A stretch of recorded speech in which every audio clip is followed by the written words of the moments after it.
Депортация чеченцев и ингушей 23 февраля 1944 года стала в СССР самым массовым переселением народов, обвиненных в измене Родине. Почти 500 000 человек были погружены в вагоны для перевозки скота и выселены в северные районы Казахстана и Киргизии.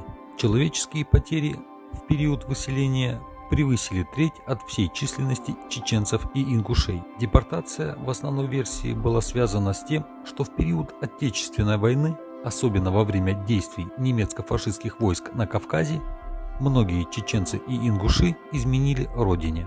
Массово переходили на сторону фашистских оккупантов, вступали в отряды диверсантов и разведчиков, забрасываемых немцами в тылы Красной армии. Создавали по указке немцев вооруженные банды для борьбы против советской власти. Президиум Верховного Совета Советского Союза постановляет всех чеченцев и ингушей, проживающих на территории Чечено-Ингушской Советской Социалистической Республики, а также прилегающих к ней районов, переселить в другие районы СССР, а Чечено-Ингушскую АССР ликвидировать.